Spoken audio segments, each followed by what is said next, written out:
Hey everyone, this is Ariana. For you watching this, I'm so excited you're watching my first long form video.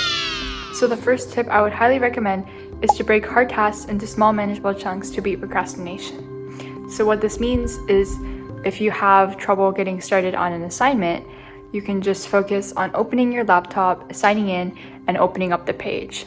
This way you'll be able to take small baby steps towards your target. And even if you don't do a lot that day, setting those milestones and being able to check something off signals to your brain that you can keep going.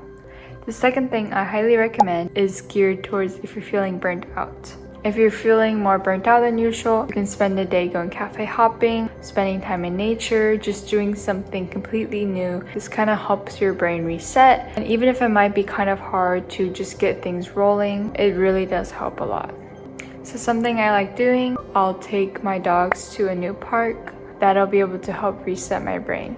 The third tip I highly recommend is to eat the frog. This just means that as soon as you wake up in the morning, you get started on your most difficult assignments. This makes it so that you're able to tackle the assignments that take the most brain power when your brain is at full. So something that works for me is I'll tackle the most difficult subject I have at school as soon as I wake up in the morning, and usually that's chemistry.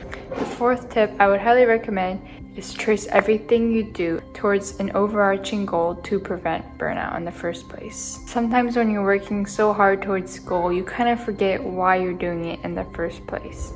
So by recognizing why you wake up every morning, why you're doing this action, helps you stay motivated, which is really important in helping you keep that momentum, especially if you're pursuing a goal many years from now. The fifth rule I would highly recommend is the 30-70 rule. So what this means is you spend 30% of your time input, which is studying, and 70% of it output, which is actually testing yourself. Your brain learns with trial and error, so by actually testing yourself, getting it wrong, and then trying it again, your brain is able to make those connections more clearly. So something that I've been using is Quizlet. This is the primary way you can begin by testing yourself, but there are lots of AI tools now where you can test yourself that way as well. My sixth tip is to ignore Pomodoro, but not completely.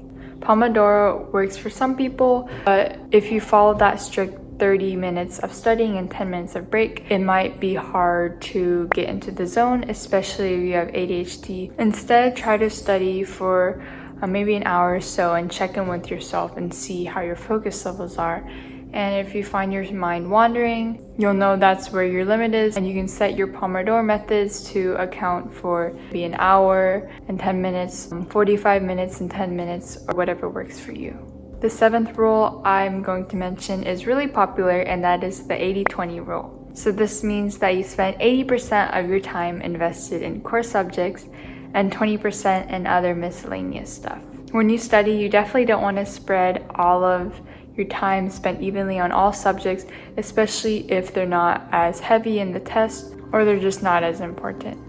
My eighth tip is to invest in studying cues. So this is just anything that helps you get into the zone. It could be something sensory. It's usually sensory. This could be getting your iced coffee, lighting a candle, and for me, it's putting on my headphones. It kind of signals to your brain that you can start getting to work.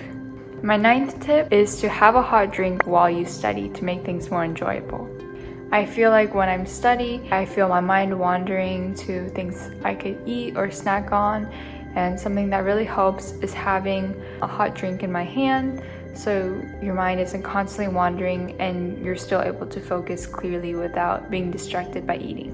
And my 10th and final tip is to just genuinely try to enjoy studying and to see it less of a task and more of a privilege.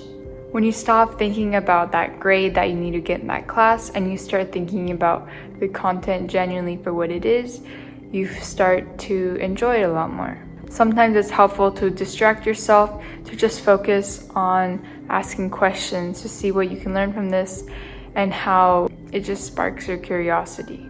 And when it gets hard to genuinely enjoy things because of the pressure from your parents, your grades, whatever it is, just remember that not everyone has that same opportunity to study. And yeah, and that's it. Always remember to put your health first and know that you have the potential to achieve your dreams.